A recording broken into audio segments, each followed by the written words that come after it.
ప్రైజ్లాడండి. ఈ రాత్రి వేళ సమయంలో ఈ యొక్క ప్రత్యేకమైనటువంటి కూడికి వచ్చినటువంటి యొక్క మీ అందరికీ, అలాగే మైక్ శబ్దం ద్వారా వింటున్నటువంటి ఈ యొక్క గ్రామ నివాసులందరికీ కూడా దేవుడైన అతి పరిశుద్ధాత్మ నామంలో మీ అందరికీ ప్రత్యేకమైనటువంటి వందనాలు. ఈరోజు మనం ఒక సాక్ష్యంను ఒకసారి మీతోని పంచుకోవాలని ఎంతగానో ఆశపడతా ఉన్నాను. దేవుడు చేసినటువంటి యొక్క మేలులు అనేది ఈరోజు మన నిజ జీవితంలో చూసుకున్నట్లయితే అవి మన యొక్క ఆత్మీయ జీవితానికి ఎదుగుదలలో చాలా తోడ్పాటునిస్తూ ఉంటున్నాయి. కాబట్టి నేటి దినాల్లో ఉన్న మనందరం కూడా బలమైనటువంటి వారిమైనను ఈరోజు చాలా బలహీనులుగా ఈరోజు మనం కనబడతా ఉన్నాము. కాబట్టి మరి మనం ఎలాగ బలవంతులుగా తయారవ్వాలి అని అంటే ఈరోజు ఈ రాత్రివేళ సమయంలో దైవజనులు ప్రకటించినటువంటి యొక్క ప్రకటనను బట్టి అనేకమైనటువంటి ఆత్మలు ఈరోజు నడిపింపు జరుగుతూ ఉన్నది. కొన్ని సంవత్సరాల క్రిందట నేను కూడా మా యొక్క ఆత్మీయ తల్లిదండ్రులైనటువంటి యొక్క శామ్యుల్ ఫిన్నీ గారు, అలాగే మా ఆత్మీయ తల్లి గారు వీరు చేసినటువంటి యొక్క పరిచర్యలో భాగంగా పనికిరాని పాత్రలో ఉన్నటువంటి మేము ఈరోజు ఈలాగున ఉన్నామంటే అది కేవలము దేవుని కృప అని నేను మీతో నిశ్చయముగా చెప్తా ఉన్నాను. కాబట్టి గత ఒక 30 సంవత్సరాల కిందట చూసుకున్నట్లయితే మా తల్లిదండ్రులు వ్యవసాయ కూలి పని చేసుకునేవారు. గ్రామీణమైనటువంటి వాతావరణంలో చాలా దుర్భరమైనటువంటి జీవితంలో ఉండేటువంటి వారము. అయితే మాలో ఒకే ఒక ఆశ ఏమైంది ఉందంటే అది దైవజనులు చెప్పినటువంటి మార్గంలో మా తల్లిదండ్రులు ఆశాదులో ఉన్నాము. క్రమము తప్పకుండా దేవుని యొక్క కృపలో వాడబడుతూ వారికి తెలిసినటువంటి వాక్యాన్ని విని దేవుని యొక్క కృపలో నిలబడుతూ ఉండేవారు. అనేకమైనటువంటి యొక్క దైవజనులకు మాకు తోచినది మా ఇంటికి వచ్చి పరిచర్య చేస్తూ ఆ రకంగా ముందుకు వెళ్ళేటువంటి వాళ్ళము.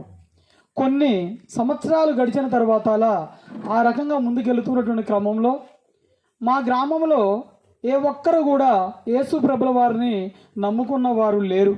ముందుగా మా తాతగారు ఉన్నారు, మా చిన్న తాతయ్య గారు, అలాగే మా నాన్నగారు ఉన్నారు. ఇలాగా ఇద్దరు మాత్రమే ప్రయాసపడి దేవుని మార్గంలో అలా ముందుకెళ్తున్నటువంటి తరుణంలో కొన్ని సంవత్సరాలు గడిచిన తర్వాత కొంతమంది దేవుణ్ణి నమ్ముకోవడం జరిగింది. కానీ ఇది ఒకటి కాదు, రెండు కాదు, కనీసము ఒక 20-25 సంవత్సరాల తర్వాత ఈరోజు చూసుకుంటే వారు పడ్డటువంటి ప్రయాస ఎక్కడ కూడా వ్యర్థం కాకుండా ఈరోజు గ్రామం అంతా కూడా దేవుని కృపలో వర్ధిల్లుతా ఉన్నది. అనేక మందిలోని దైవజనులు పరిచర్య చేస్తూ ఈరోజు గ్రామంలో ముందుకెళ్తా ఉన్నారు. కానీ ఆ విధంగా ఉన్నటువంటి మా యొక్క తల్లిదండ్రులు అలా కూలి పని చేసుకుంటూ ముందుకు వెళ్తున్నటువంటి క్రమంలో వారు మాకు నేర్పినది కేవలము దేవుని యందు విశ్వాసంలో ముందుకుండాలి, దేవుని యందు మేము ఒక వాక్యాన్ని వినాలి, అనేకులకు చెప్పాలి అనేటువంటి ఒక మార్గాన్ని తల్లిదండ్రుల ద్వారా మేము నేర్చుకొని ఈరోజు కేవలము వారిచ్చినటువంటి జ్ఞానాన్ని బట్టి దేవుని కృపలో నిలబడితే 2008వ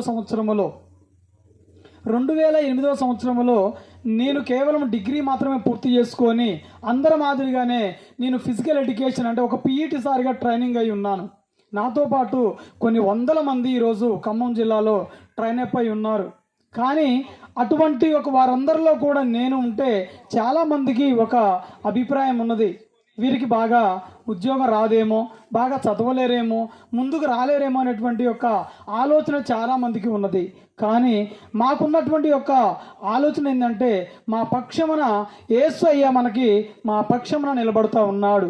మన కోసము వేగిరపడుతూ ఆత్మీయ తల్లిదండ్రులు ఎలాగంటే ప్రతి నిత్యము ప్రార్థన చేస్తూ ఉన్నారు. అదే ఈరోజు మనకున్నటువంటి బలముగా చెప్పుకోవచ్చు. 2008 డిఎస్సిలో మేము హైదరాబాద్ నగరంలో ఏదో ప్రైవేట్ జాబ్ చేసుకొని బ్రతుకు జీవనం గడుపుతానికి వెళ్ళిపోయాము. అక్కడ హైదరాబాద్లో మేము ఉన్నాము. కానీ అక్కడ మేము ఉండి ఒక పక్క ఉద్యోగం చేసుకుంటూ మరొక పక్క ఈ చదువుని ఎలాగనైనా ముందుకు వెళ్ళాలి అని ఆలోచన చేస్తూ ఉన్నాము. నాతో పాటు ఉన్నటువంటి నా ఫ్రెండ్స్ చాలామంది కూడా కనీసం ఒక 4 నెలలు కొన్ని వేల రూపాయల ఖర్చు పెట్టుకొని ఎక్కడో ట్రైనింగ్ అవుతూ ఉన్నారు. వారి సమాచారం కూడా నాకు తెలిసేది కాదు. ఎందుకంటే వాళ్ళు ఫోన్లు కూడా స్విచ్ ఆఫ్ చేసుకొని ఎవ్వరికి తెలియనటువంటి కేవలం వచ్చేసి ఒక నిశ్శబ్దమైన వాతావరణంలో వాళ్ళు ప్రిపేర్ అవుతూ ఉన్నారు. కానీ నేను మాత్రం కుటుంబాన్ని పోషించుకోవాలి ఒక పక్క. అటువంటి క్రమంలో మేమేం చేస్తున్నామంటే ప్రైవేట్ జాబ్ చేసుకుంటూ ఉన్నాము. అయితే ఆ రోజు క్రమంలో నిజంగా మేము ఒకే ఒక మాట దేవుడికి చెప్పుకోవడం జరిగింది. అయ్యా, ఈ సంవత్సరం తప్ప ఇక మేము కష్టపడైతే మేము చదవలేమేమో, కాబట్టి ఏ కార్యము మీరు చేసినా కేవలం వచ్చేసి ఈ 2008 సంవత్సరంలో మీ చిత్తమైతే, అది మా చిత్తం కాదు, కేవలము మీ చిత్తమైతే మీరు ఒక ఉద్యోగాన్ని మీరు ఇవ్వండి అనేసి మేము కోరుకోవటము. ఈ విన్నపాన్ని పదే పదే ప్రతినిత్యము మా ఆత్మీయ తల్లిదండ్రులు చెప్పుకొని వారు కూడా ఎంతగానో ప్రయాసపడి ప్రార్థన చేయటము. వారు మా భుజం తట్టి, నాన్న మీకు వస్తుంది తప్పకుండా, ఖచ్చితంగా మీరు సాధిస్తారు, దేవుడు మీకు ఇస్తాడు అని చెప్పటంలో ఎంతో ఒకంత ధైర్యము. ఈరోజు మన ఆత్మీయులు, మనకు ఉన్నటువంటి బంధువులు, మనకున్న అక్క చెల్లెలు అందరూ కూడా ఏదైనా కష్టం వస్తే కనుచూపు మేరలో కనపడినటువంటి పరిస్థితుల్లో మనం ఉన్నాము. కానీ ఆ 2008 సంవత్సరంలో అలాగున మేము ఒక పక్క ఉద్యోగం మరొక పక్క చదువుకోవడం చేసినా కానీ దేవుని కృప ఎలాగ ఉన్నదంటే ఆ రిజల్ట్స్ ప్రకటించినటువంటి టైంలో ఖమ్మం జిల్లాలో, ఆ రోజు ఉమ్మడి ఖమ్మం జిల్లా, ఈరోజు భద్రాద్రి కొత్తగూడెం అనేది మనకి డివైడ్ అయిపోయింది. ఆ రోజు ఉమ్మడి ఖమ్మం జిల్లాలో కూడా దేవుని మహాకృప ఏంటంటే జిల్లాలో కొన్ని 100 మంది ఉద్యోగానికి రాశారు. అందులో నేను టాప్ 26వ ర్యాంకులో నిలవబట్టడం జరిగింది. కాబట్టి ఇది కేవలము దేవుని కృప. హల్లెలూయా, హల్లెలూయా. ఇటువంటి ఆత్మీయ ఎంతో ధైర్యం అన్నమాట. చూసారా, చాలా మంది మనము చూస్తూ ఉంటాము, మన ఇంటి ముందు ఇష్టమైనటువంటి మొక్కను నాటుతాము. ఆ మొక్క ఏమిస్తుందంటే మనం ఏది నాటితే మనకు అది ఇస్తుంది. సీతాఫలాలు నాటితే సీతాఫలాలే ఇస్తుంది అని తెలుసు. కానీ అటువంటి మంచి మొక్క అయినా సరే ఆ పశువుల బారి నుండి మనం ఏం చేయాలి, దాన్ని అనునిత్యము కాపాడుతూ ఉండాలి. మన ప్రొటెక్షన్ వాళ్ళది అక్కడ ఉంటేనే అది ఫలాలు ఇస్తుంది. ప్రొటెక్షన్ కనుక లేకపోయినట్లయితే తప్పకుండా మనం ఆశించినది రాకపోయి ఉండొచ్చు, సకాలంలో జరగకపోవచ్చు. ఈ రోజుల్లో కూడా మనం చాలా జ్ఞానవంతులు మనం అనుకుంటున్నాము, చాలా ధైర్యవంతులు మనం అనుకుంటున్నాము, నాకు అన్నీ ఉన్నాయిలే అని అనుకుంటున్నాము. కానీ ఏదో ఒకరోజు మనము బలహీన స్థితిలో నిలబడుతూ ఉన్నప్పుడు ఆ రోజు మనకి యేసు ప్రభుల వారు దేవుని కృప ఆ రోజు మనకు చాలా అవసరమై ఉంటుంది. కాబట్టి ప్రియమైనటువంటి సహోదరి సహోదరులారా, ఈ రాత్రి వేళ సమయంలో మన గ్రామవాసులకు మైక్ శబ్దం ద్వారా వింటున్న ప్రతి ఒక్కరికి కూడా మనము చెప్పేది ఏంటి అంటే దేవుని కృప చాలా బలమైనది. మన ఎవ్వరము కూడా ఎక్కడ కూడా అంచనాలు కూడా వేసుకోలేనటువంటి స్థితిలో మనం ఉంటాము.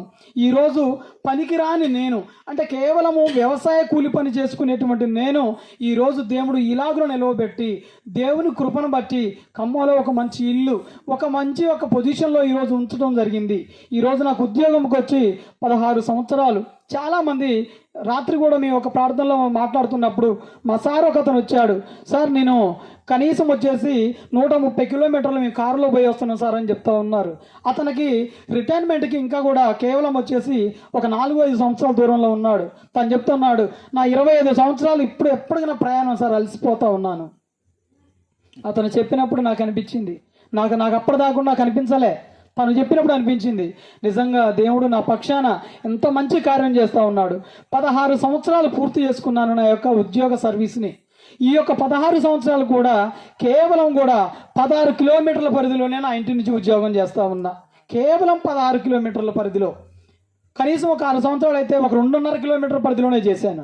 అంటే ఇది మన గొప్పదనం కాదు, దేవుని మహాకృప, దేవుని గొప్పదనం. హల్లెలూయా, హల్లెలూయా. ఇటువంటి కార్యాలు మరెన్నో చేయాలంటే ప్రియమైన సహోదరి సహోదరులారా, ఈరోజు మన ఆలోచనలు పక్కన పెట్టి దేవుని కృపలో మనం నిలవబడాలి. మనం చేసే పని ఏదైనా, మనం చదివే చదువు ఏదైనా, మన పిల్లల భవిష్యత్తు కావాలనుకున్నా సరే మనకి ఖచ్చితంగా ఈ యొక్క దేవుని కృప అనేది మనకి తోడై ఉండాలి. కాబట్టి మీరందరూ కూడా సమయాన్ని వ్యర్థం చేసుకోవద్దు. సమయాన్ని వ్యర్థం చేసుకోకుండా ఎవరైతే ఈ రోజే ఒక బలమైన నిర్ణయం తీసుకొని దేవుని కృపలో నిలవబడితే మెండైన ఆశీర్వాదములు మీకు, మీ యొక్క వ్యక్తిగత జీవితానికి, మీ కుటుంబానికి కూడా చాలా ఉంటుంది అనేసి నేను ఈరోజు తెలియపరుస్తూ ఉన్నాను. అదేవిధంగా మనం చూసుకున్నట్లయితే మా యొక్క అమ్మగారికి ఒక చిన్న సాక్ష్యం మీతో నేను చెప్పాలని ఆశపడతా ఉన్నాను. ఇదే క్రమంలో మా యొక్క అమ్మగారు, నాన్నగారు కూడా మా యొక్క చిన్నతనం నుంచి ఉన్న ప్రార్థనలో సాగుతున్నటువంటి వారు అయినను అదే 2008 సంవత్సరం 2006 సంవత్సరంలో మా యొక్క తల్లి గారికి ఒక పెద్ద బలహీనత చోటు చేసుకోవడం జరిగింది. ఈరోజు మనం ఏ ఫంక్షన్ చేసినా సరే ఎంతోమంది మనకు వస్తూ ఉంటారు. అక్కలు, చెల్లెళ్ళు, బంధువులు, తెలిసిన వాళ్ళు, ఫ్రెండ్స్, ఇలాంటి వాళ్ళు చాలామంది వస్తూ ఉంటారు.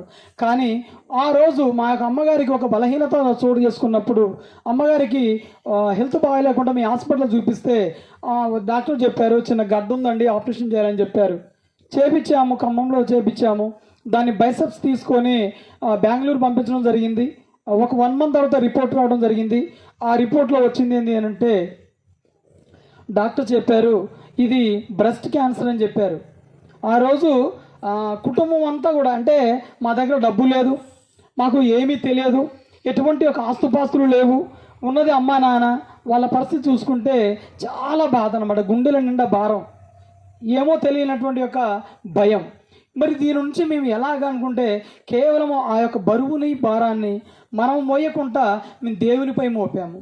మాకు తెలిసిందల్లా ఒకటే, ఏదైనా సమస్య ఉంటే దేవునిపై మోపి ప్రార్థించాలి. దేవునిపై మోపినప్పుడు అది ఖచ్చితంగా ఆయనే చూసుకుంటాడు. సర్వ సృష్టికే దేవుడు, మనకు కాదు కదా. ఈరోజు ఆ సమస్య మనకి భారం దగ్గరగా చూస్తే దేవునికి అది సులువైనది.